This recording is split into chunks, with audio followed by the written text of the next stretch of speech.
বাইরে এসে প্রচণ্ড বই পড়তাম আর রিক্সা চালাতাম না। কি জেলখানা তো নয়, আমি তখন মুক্ত দুনিয়ার মানুষ। ফলে এখন আমার নিজের খাবারটা নিজেই জোগাড় করে খেতে হবে।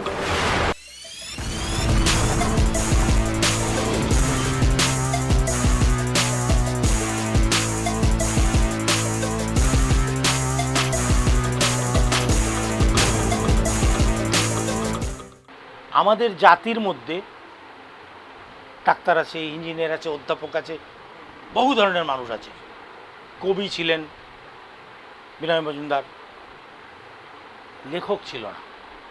লেখক ছিল, কিন্তু সেই লেখক ব্রাহ্মণ্যবাদীদের লিস্টে ছিল না। আমাকেও মানুষ এই কথা বলার মতো নমশূদ্র মানুষের বুকে যে সাহস, চাত্তাভিমান, অহংকার, গর্ব, সেইটার পিছনে খানিকটা যোগদান আজকে অন্তত তারা বলতে পারে আমগো একজন আছে। ওপার বাংলা এপার বাংলা দলিত মানুষরা বুক ঠুকে বলতে পারবে যে সালা আমাদেরও একজন আছে যার বই অক্সফোর্ড ছাপে। এইটা করার জন্যই জন্ম হয়েছে আমার। যদি ভগবান বলো ভগবান, প্রকৃতি বলো প্রকৃতি, জাতি বলো জাতি, জাতির প্রয়োজনেই তো এক একজন মানুষের জন্ম হয়, সমাজ জন্ম দেয় এক একজনকে। আমার সমাজের এই একটা শূন্য জায়গা ছিল, এই জন্য সমাজ আমাকে জন্ম দিয়েছে, সমাজের কারণে আমার জন্ম হয়েছে। জেল থেকে যখন বই পড়াটা শিখলাম, যুক্তাক্ষরটা পারতাম না, তো সেটা আবার আমি ওই নকশালবন্দিদের কাছে নিয়ে যেতাম, এইটার মানে কি, এইটা ওরা বলে দিত ওইভাবে আর কি। এবারে জেল থেকে বাইরে বেরোবার পরে ওই যে বই পড়ার যে নেশা, সেই নেশাটা কিন্তু আর আমাকে, আমার জীবনের যা কিছু ভালো জিনিস কোনোটাই ভালো পথে আসেনি, সবটাই খারাপ পথে এসছে। এই জেলখানায় গেলাম বলে স্বাক্ষর হলাম। আমি জেল থেকে বেরিয়ে যে অফিসার আমাকে অ্যারেস্ট করেছিল, আমি তার সঙ্গে দেখা করতে গেছিলাম। স্যার আপনার দয়ায় আমি, তখন অলরেডি আমি লেখক টেখক হয়ে গেছি, মানে একটা দুটো বই। তখন আমার মনে হলো যে মহোদয় আমাকে এত বড় উপকার করলেন, ধরে জেলে দিলেন, দেখা করে আসি। গেছিলাম দেখা করতে, তো গিয়ে দেখলাম উনি রিটায়ার হয়ে গেছেন। তারপরে গিয়ে দেখলাম যে লালবাজারে ওই ডিপার্টমেন্টেরও কেউ কেউ আমাকে চেনে। তারপর তারা ডবল ডিমের অমলেট টমলেট খাওয়ালেন, অনেক কথা বললেন, ভালো, যথেষ্ট। মানে দেখলাম যে দুই একজন ওখানে আমার নাম ততক্ষণে জেনে ফেলেছে, কিন্তু ওই ভদ্রলোককে আর পাইনি। উনি রিটায়ার, তা একটু পায়ে প্রণাম করতাম, এত বড় উপকারটা করেছে। বাইরে এসে প্রচণ্ড বই পড়তাম, মানে বই হাতে দিন রাত কোথা দিয়ে চলে যেত আমি, আমার মনে থাকতো না।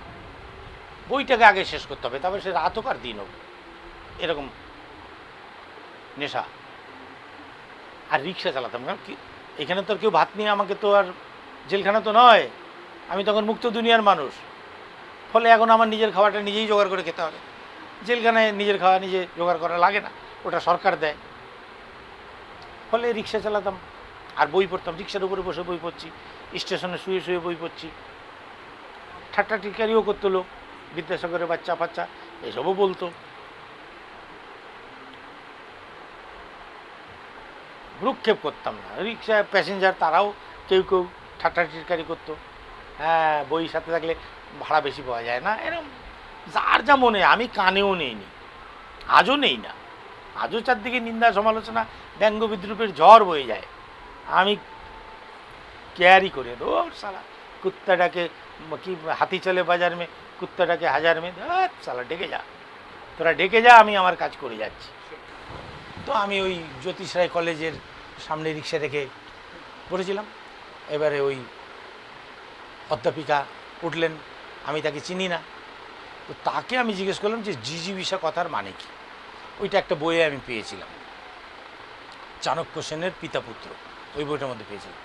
ওর মানেটা বুঝতে পারছিলাম, জিজিবিষা কথার মানে কি। তো ওনাকে জিজ্ঞেস করার পরে উনি একটু অবাক হলেন যে একটা রিক্সাওয়ালা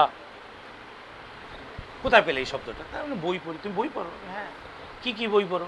তা আমি গোটা 8-10 বই নাম বললাম, তার মধ্যে 4-5টা ওনার। তোমার পড়াশোনা করতো না? আমি আমার কোনো পড়াশোনা নেই, নিজের চেষ্টায় শিখেছি, জেলের গল্পটা আর বলি না।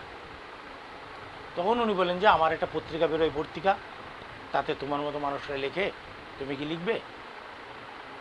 তা আমি তখনও পর্যন্ত কিছু লিখিনি।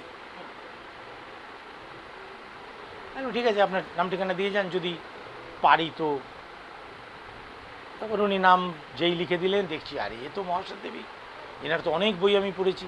আর তখন আমার গাড়ির গদির মধ্যে যে বইটা রয়েছে সেটা হচ্ছে অগ্নিগর্ভ, ওনারই বই।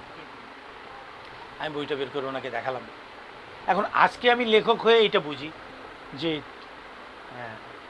আমি যে মানুষদের জন্য লিখি ঠিক সেই রকম একজন মানুষ আমার বই অত্যন্ত যত্নের সঙ্গে পড়ছে, এটা জানতে পারলে আমার কত ভালো লাগে। তো ওনারও তো সেরকমই ভালোটা লেগেছিল তখন। তারপরে উনি ঠিকানা দিলেন, ওনার বাড়ি গেলাম, লেখা দিলাম, লেখাটা ছাপা হলো। 20/11/81 যুগান্তরে লেখাটার একটা রিভিউ হলো। রিক্সাওয়ালা একটা লিখেছে, যার কথা পেপারে থাকে, কে ভাই? বিভিন্ন পত্রপত্রিকা থেকে লোক আসতে থাকে। আপনি রিফিউজি ক্যাম্পে ছিলেন, তো ক্যাম্প বিষয়ে একটু লিখুন। আচ্ছা আপনি জেলে ছিলেন, তো জেল বিষয়ে একটু লিখুন। আচ্ছা আপনি রাজনীতির সঙ্গে ছিলেন, তো রাজনীতির বিষয়ে একটু লিখুন। কিন্তু আমার মন চাইছিল আমি গল্প লিখি।